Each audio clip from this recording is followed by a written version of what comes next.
BRS chief మాజీ CM KCR రేపు Kaleshwaram commission ఎదుట హాజరు కాబోతున్నారు. అసలు ఆయన ఏం చెప్తారు కమిషన్కి అని చెప్పి సర్వత్రా ఉత్కంఠ నెలకొంది. ఇప్పటికే మాజీ మంత్రులు హరీష్ రావు, ఈటల రాజేందర్ కమిషన్ విచారించింది. రేపు కేసీఆర్ కమిషన్ ఎదుట హాజరు కానున్నారు. అయితే ఇందుకు సంబంధించి రేపు కేసీఆర్ సంబంధించి కమిషన్ దగ్గర ఏం చెప్తారు, కమిషన్ ఎలా ఎదుర్కొంటారని చెప్పి మనకి తెలపడానికి మనతో ఉన్నారు బ్రహ్మశ్రీ రాఘవేంద్ర సతీష్ కుమార్ శర్మ గారు ఉన్నారు. గురుగారు నమస్కారం. శుభాశీస్సులు నాన్న.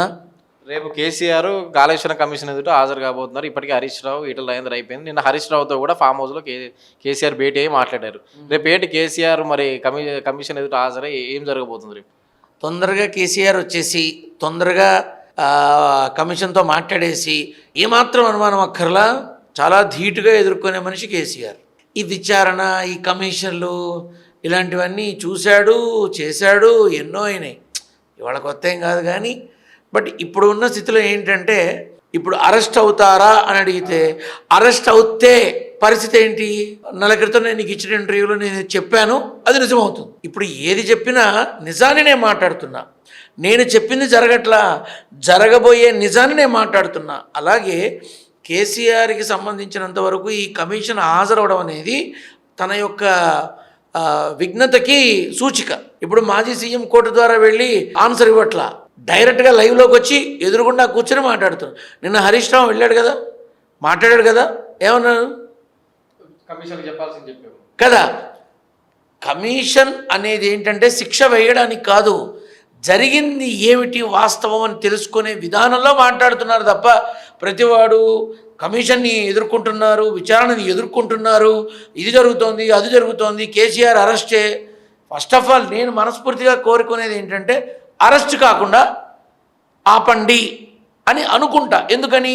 కేసీఆర్ని అరెస్ట్ చేయడంలో ధర్మం లేదు, కేసీఆర్ని అనవసరమైన విధానాల్లో తోయడంలో ధర్మం లేదు. అండ్ ఇంకొక విషయం ఏంటంటే, ఆల్రెడీ వాళ్ళు ఈ ప్రాజెక్టులని చేసినప్పుడు ఏ ప్రాబ్లం రాలా. అన్నీ వచ్చిన తర్వాతే వాళ్ళు చేశారు. ఇవాళ వచ్చి మళ్ళీ ఏదో బురద జల్లే ప్రయత్నం చేసి నోటికొచ్చినట్టు మాట్లాడి ఇష్టం వచ్చినట్టు చేసి ఏవో 5-6 కాగితాలు పంపించేసేసి అయిపోయింది, మనం లోపల వేసేసాం అని అనుకుంటారు. సరే, అనుకోవడం తప్పే ఉంది. నేను అప్పుడు ఒకటే అనుకుంటా, కేసీఆర్ని ముఖ్యమంత్రిగా చూసే అదృష్టం తెలంగాణలో బీఆర్ఎస్ వాళ్ళకి తొందరగా వస్తుందేమో అని, అంతకుమించి అనుకుంటా, అంతే.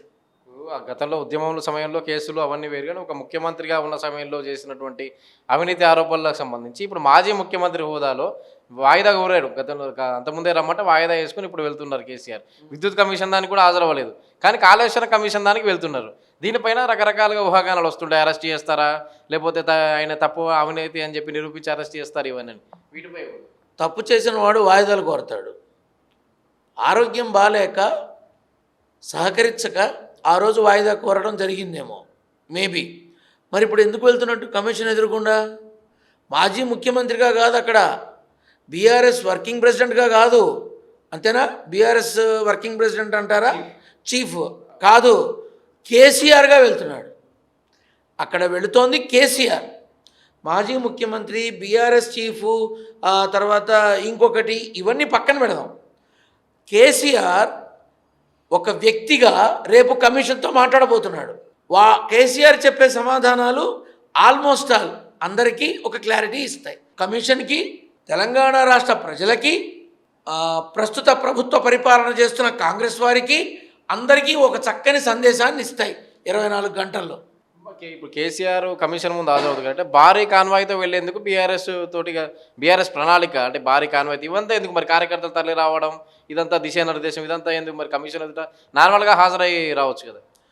ఇప్పుడు నిన్న నా పుట్టినరోజు జరిగింది, నేను ఒక 5గురినే పిలిచా, 2000 మంది వచ్చారు. ఎందుకు రావడం? ఎవడు రమ్మన్నాడు? నేను చెప్పానా? కాదు. ప్రేమ అభిమానం ఉన్న చోట ఎవ్వరు అడ్డుకోలేరు. ఇప్పుడు మొన్న మన కామెంట్స్లో వీడు బీఆర్ఎస్ కుక్క, బీఆర్ఎస్ తొత్తు, అక్కడ మూటలు తీసుకున్నాడు, పేటీఎం గాడు, అబ్బాబ్బాబ్బా, అరే కొత్త పేర్లు పెట్టండి రా అన్న. ఈ కుక్క, బల్లి, పిచ్చుకా, పంది, ఇదేంటి బొంద, కొత్త పేర్లు పెట్టండి అన్న. ఒక్కటి గుర్తుపెట్టుకోండి, నాకు పార్టీలతో సంబంధం లేదు, నేను మనిషితోనే సంబంధం. అభిమానం ఉన్న చోట ఎందుకు రారు? వస్తారుగా. అలాగే రేపు కమిషన్కి వెళుతున్నప్పుడు మా నాయకుడు వెళుతున్నాడు మేము వస్తాం అనకుండా ఉంటారా? అందరూ వస్తారు. ఎక్కడ దాకా రావచ్చో అక్కడ దాకా వస్తారు. ఎక్కడ అతిక్రమించకూడదో అక్కడ అతిక్రమించరు. ఎందుకని? ముందు ప్రభుత్వానికి ఇబ్బంది కలిగించకూడదు అన్న సందేశం కేసీఆర్ నుంచి పిఆర్ఎస్ నాయకులకి, కార్యకర్తలకి అందరికీ వెళ్ళింది కదా. ఇప్పుడు మాజీ ముఖ్యమంత్రి అయ్యా కాన్వాయ్ లేకుండా ఎలా ఉంటుంది? కార్యకర్తలు ఇంత హడావిడి ఇంతెందుకు? తెలంగాణ జాతిపిత ఇవాళ తెలంగాణ రాష్ట్రాన్ని తీసుకొచ్చింది కేసీఆర్. కేసీఆర్ తెచ్చిన రాష్ట్రానికి ఇవాళ ముఖ్యమంత్రులు, మంత్రులుగా ఉన్నారు. మరి కేసీఆరే రాష్ట్రాన్ని తీసుకురాకపోతే, తెలంగాణ నాయకుడిగా కేసీఆర్ బీఆర్ఎస్ నాయకుడిగా నిలబడి రాష్ట్రాన్నే తేకపోతే ఇవాళ ఇవన్నీ ఉండేవా? ఇదొక్కడి గుర్తుపెట్టుకోండి. ఎస్, ఇవాళ ఆ మనిషి తన పట్టు బిగించి ఉద్యమ స్ఫూర్తితో తన విషయాలన్నీ పక్కన పెట్టి ప్రాణాన్ని లెక్క చేయకుండా ముందుకెళ్ళి జై తెలంగాణ అని మొదలుపెట్టిన ఆ మనిషి ఈరోజు తెలంగాణ రాష్ట్ర జాతిపిత అయ్యాడు. ఆ మనిషి తెచ్చిన రాష్ట్రానికి వీళ్ళు మంత్రులు, ముఖ్యమంత్రులు అవుతున్నారు. అంతేగా? అదే రాకపోతే వీళ్ళు వాళ్ళు అయ్యేవాళ్ళ? ఈ అవడి గుంపలో వాళ్ళు ఉండేవాళ్ళు. కాబట్టి ఏంటంటే కార్యకర్తలైనా నాయకులైనా అభిమానంతో వస్తారు. వద్దని చెప్పడానికి అరే ఏమీ లేని నా కోసం వచ్చారయ్యా, నేను ఎవరిని? ఏమన్నా పెద్ద సెలబ్రిటీనా? నా బొంద ఏమీ కాదు. రాఘవ సతీష్ శర్మ ఇంతే, ఏమీ లేదు. మరి నా కోసం వచ్చారుగా, చాలామంది వచ్చారుగా. నా అదృష్టం ఏ జన్మలో పుణ్యం చేసుకున్నానో 4-5 చోట్ల మా విజయవాడలో మా గుప్తా అన్న సందర్పణ చేశాడు, బెంగళూరులో మా విశ్వ చేశాడు. ఇట్లా కొంతమంది నా కోసం అక్కడ కార్యక్రమాలు చేశారు. ఎవరిని నేను అసలు అవసరం ఏంటి? నేను ఏమన్నా ఫిల్మ్ వాడినా కాదు కదా. ఈ క్రమంలో నేను చెప్పేది ఏమిటంటే ఆలోచించాలి. ప్రేమ అభిమానం ఉన్న చోట ఎవరు ఆపలేరు, ఆపే ధైర్యం చెయ్యలేరు. ఇది గుర్తుపెట్టుకోండి.